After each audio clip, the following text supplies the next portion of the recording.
ये जो कुछ टर्म्स हैं ये आपका टर्म्स हमारे केमिस्ट्री से आते हैं, तो हम वही से शुरू करेंगे।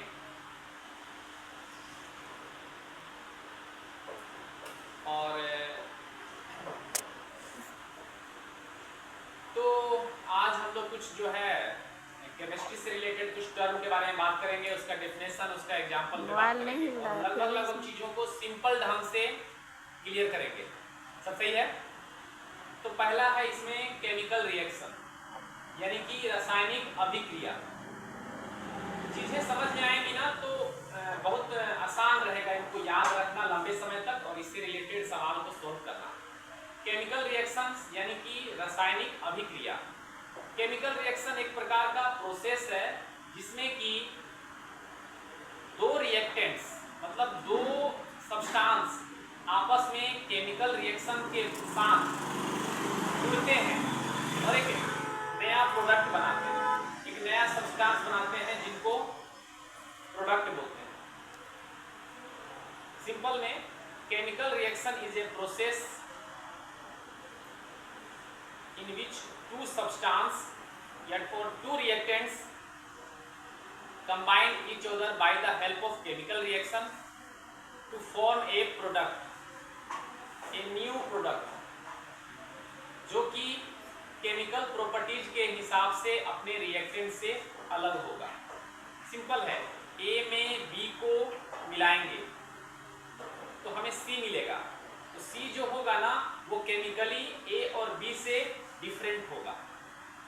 इस प्रकार की जो अभिक्रिया होगी, रिएक्शन होगा, उसे कहेंगे केमिकल रिएक्शन। सिंपल है, दो रिएक्टेंट्स यानी कि दो चीज जिनको हम आपस में मिला रहे हैं तो बन रहा है एक तीसरा चीज जिसका केमिकल प्रॉपर्टीज वो दोनों से अलग है। सिंपल है, बहुत ज़्यादा मुश्किल नहीं है। तो ये जो रिएक्शन हमने कराया, दो रिएक्टेंट के बीच में जो रिएक्शन हुआ जिससे एक तीसरा चीज बना, इसी रिएक्शन को या इसी प्रोसेस को क्या बोलते हैं? Chemical reaction. बिल्कुल सिंपल, कोई टेंशन नहीं है ना। केमिकल रिएक्शंस में मैंने बताया कि जो तीसरा चीज बनता है उसका केमिकल प्रॉपर्टीज बिल्कुल डिफरेंट होता है। जस्ट लाइक हाइड्रोजन का दो आयन को ऑक्सीजन के साथ मिलाएंगे, दोनों गैस है, हमें क्या मिलता है? H2O, जो कि वाटर है। जो वाटर बना ना, उन दोनों गैस से इसका प्रॉपर्टीज क्या है? अलग है। केमिकल रिएक्शन में आता है हमारे भोजन का पाचन। हम लोग चावल, रोटी, दाल, सब्जी सारी चीजों को खाते हैं और उससे पच करके हमें न्यूट्रिशन मिलता है। उस न्यूट्रिशन में कुछ न्यूट्रिएंट्स होते हैं, ये एक प्रकार का केमिकल रिएक्शन है। किसी कागज, किसी लकड़ी में हमने आग लगा दिया, उसका सारा केमिकल प्रॉपर्टीज चेंज हो गया। बात समझ आ रही है? तो ये क्या कहलाएगा? Chemical reaction. बिल्कुल सिंपल है। इसी तरह से आता है एक फिजिकल रिएक्शन। फिजिकल रिएक्शन के बारे में समझेंगे। फिजिकल रिएक्शन भी एक प्रकार का प्रोसेस है। इसमें क्या होता है, जो सब्सटेंस होता है या जो चीज होता है, मान लीजिए कोई भी, उसके केमिकल प्रॉपर्टीज में कोई बदलाव नहीं आता, उसके फिजिकल स्टेट में बदलाव आता है। Physical state means solid, liquid, gas. These three are physical state of a substance. Solid, liquid, gas. ये तीनों क्या है? स्टेट है। क्या है? स्टेट। किसी भी सब्सटेंस का स्टेट है, सॉलिड, लिक्विड, गैस। और ये स्टेट फिजिकल स्टेट कहलाता है। किसी भी चीज को हमने गर्म किया वो लिक्विड हो गया, और गर्म किया वाटर वेपर हो गया, ये इसका फिजिकल स्टेट है। फिर से उसे हम ठंडा करेंगे, लिक्विड होगा, और ठंडा करेंगे बर्फ होगा। गैस से लिक्विड, लिक्विड से सॉलिड, सॉलिड से लिक्विड, लिक्विड से गैस, ये सब फिजिकल स्टेट है। तो फिजिकल रिएक्शन एक प्रकार का रिएक्शन है या एक प्रकार का प्रोसेस है जिसमें किसी भी सब्सटेंस का केमिकल प्रॉपर्टीज, जस्ट लाइक उसका taste is its chemical properties, लेकिन उसके केमिकल प्रॉपर्टीज में कोई चेंजिंग आ रहा है? नहीं आ रहा है। उसके फिजिकल स्टेट में चेंजिंग आ रहा है। एग्जाम्पल है बर्फ का पिघलना, वाटर का वेपर में बदलना, फिर वेपर का ठंडा होके वाटर में बदलना। ये सब सारे एग्जाम्पल है हमारे फिजिकल रिएक्शन के। इसमें कोई भी जो नया सब्सटेंस बनता है उसका केमिकल प्रॉपर्टीज सेम रहता है। केमिकल रिएक्शन में जो नया प्रोडक्ट बनता है उसका केमिकल प्रॉपर्टीज डिफरेंट हो जाता है। साफ समझ में आ रही है? केमिकल रिएक्शन में केमिकल प्रॉपर्टीज बदल जाते हैं, फिजिकल रिएक्शन में केमिकल प्रॉपर्टीज नहीं बदलते। इसके बाद आता है केमिकल सब्सटेंस। देखिए, केमिकल सब्सटेंस ऐसे सब्सटेंस होते हैं जो किसी केमिकल रिएक्शन से प्राप्त होते हैं, जिनका अपना एक केमिकल प्रॉपर्टीज होता है, वो कहलाते हैं केमिकल सब्सटेंस। जिनके अंदर एक बॉन्ड होता है जो एक केमिकल रिएक्शन के बाद आता है। ठीक है, केमिकल सब्सटेंस, कोई दिक्कत नहीं है। आगे आते हैं हम लोग ऑर्गेनिक सब्सटेंस। ऑर्गेनिक सब्सटेंस एक प्रकार के सब्सटेंस होते हैं जिनके अंदर कार्बन होता है।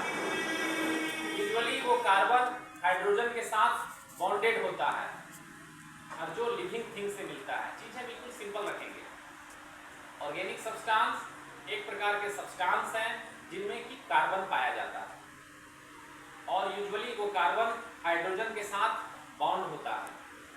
और ये जो ऑर्गेनिक सब्सटेंस है ये हमें कहाँ से मिलता है?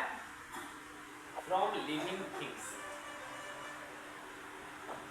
जैसे glucose, carbohydrate, protein, fat, these all are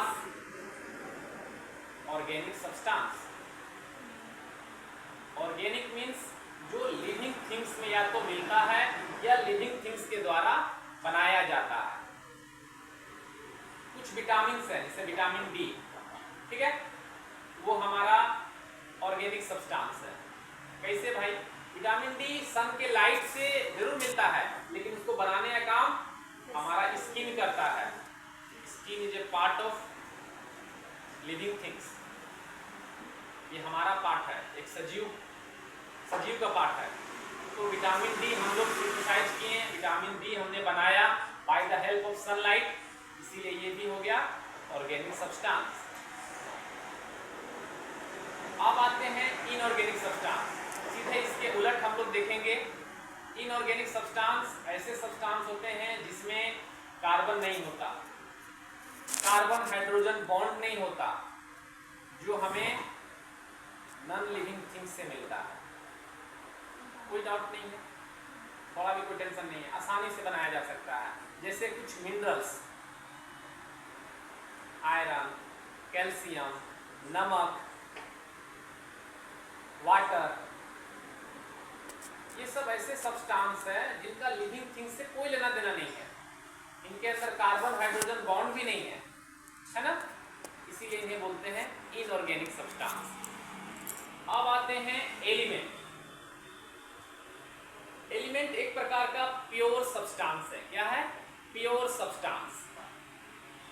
किसी एक प्रकार के एटॉम से मिलकर के बना है, जिसको कि तोड़ के अलग नहीं किया जा सकता, वो एलिमेंट कहते हैं। एलिमेंट मीन्स एक प्योर सब्सटेंस जो कि एक प्रकार के एटॉम से मिलकर के बने हैं, जिन्हें तोड़ा नहीं जा सकता, जिन्हें अलग नहीं किया जा सकता। Just like iron, silver, gold, these all things are element, a pure substance।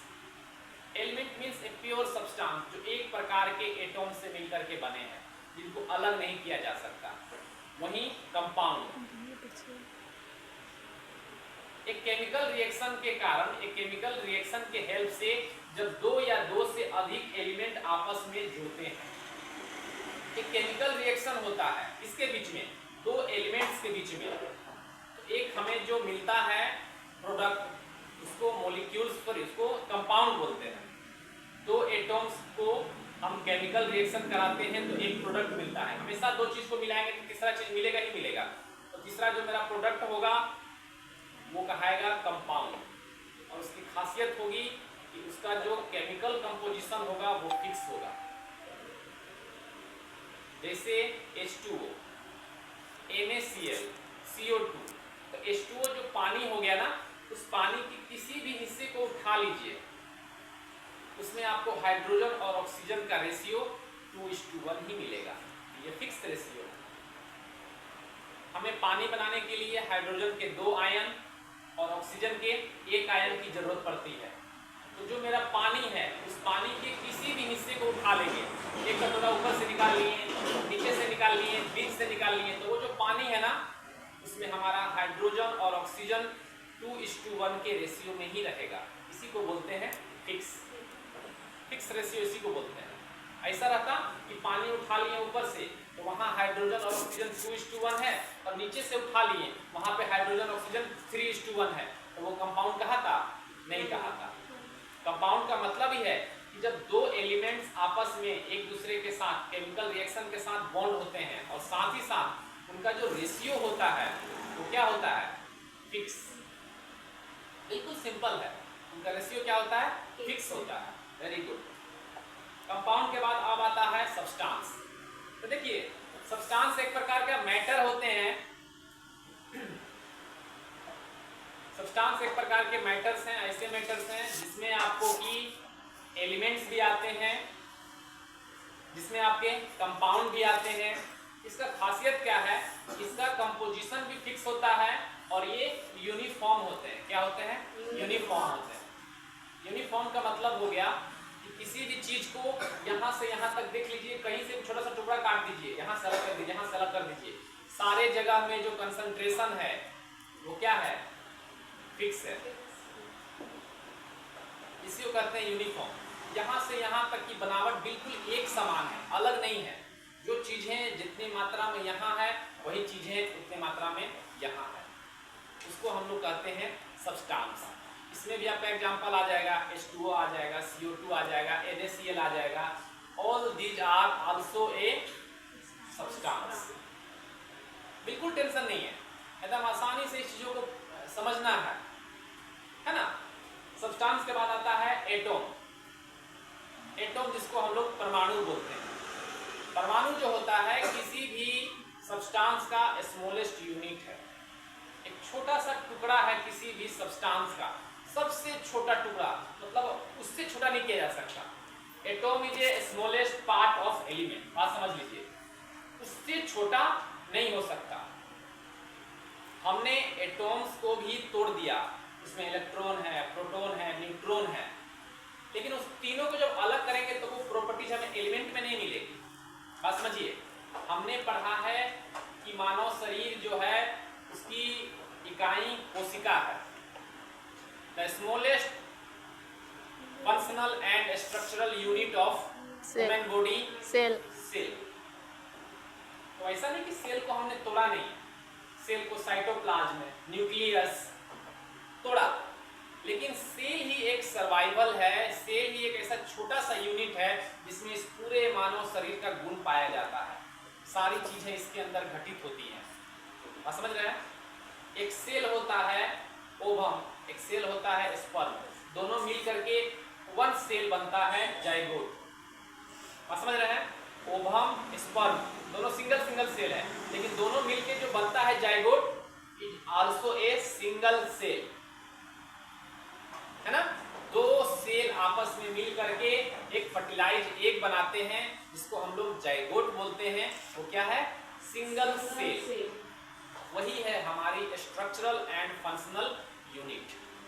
वहां से वो सेल आपस में डिवाइड होते हैं, रिप्लिकेशन होता है, मल्टीप्लिकेशन होता है, जिससे हमारा ये पूरा शरीर तैयार है। तो हम कहेंगे ना कि हमारी सबसे छोटी इकाई क्या है? सेल, क्योंकि उसी सेल से हमारी उत्पत्ति हुई, तो सबसे स्मॉलेस्ट। उसी तरह से एटॉम्स एक प्योर सब्सटेंस जिसको हम लोग एलिमेंट बोलते हैं, उस एलिमेंट का सबसे छोटा सा टुकड़ा है। क्या नाम है उसका? एटॉम्स। जैसे कार्बन, ऑक्सीजन, निकेल, आयरन, सारी चीजें। बात समझ रहे हैं? ये सब क्या है? एटॉम्स है। अब आता है मॉलिक्यूल्स।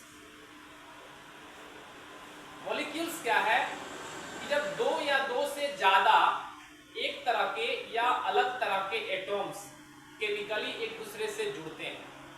चीजों को समझिए, जब दो या दो से ज्यादा एटॉम्स या तो एक तरह के हैं या अलग तरह के हैं, आपस में एक दूसरे के साथ केमिकली बॉन्ड करते हैं, केमिकली रिएक्ट करते हैं, तो जो बनते हैं वो कहलाते हैं मॉलिक्यूल्स। लाइक एक ऑक्सीजन दूसरे ऑक्सीजन से मिलेगा, O2 गैस कहलाएगा, is an example of molecules. Carbon एक मिला, ऑक्सीजन दो मिला, कार्बन डाइऑक्साइड हो गया, ये भी क्या है? मॉलिक्यूल्स। समझ आ रही है? तो बहुत ज्यादा मुश्किल नहीं है, क्योंकि ये क्वेश्चन आएगा, जनरल कंपटीशन में भी क्वेश्चन आएगा, ड्रेसर का आप लोग एग्जाम देंगे उसमें आएगा, जीएनएम का एग्जाम देंगे उसमें आएगा, अभी बीटीएससी स्टाफ नर्स की बहाली चल रही है उसमें आएगा। तो कोशिश करना है इन सबको अच्छे से याद करना है विथ एग्जाम्पल, और अपना परिभाषा होना चाहिए। बात समझ रहे ना? ये जो मैं परिभाषा बोल रहा हूँ देख के तो नहीं बोल रहा हूँ ना, समझ के बोल रहा हूँ, ये मेरी खुद की परिभाषा है जो सही है, क्योंकि हम ये बोल भी पा रहे हैं, समझा भी पा रहे हैं। तो इससे रिलेटेड अगर क्वेश्चन आएगा तो बनाना आसान होगा, क्योंकि हम उसकी परिभाषा जान रहे हैं, तो वहां सही कर लेंगे। ठीक है, वेरी गुड।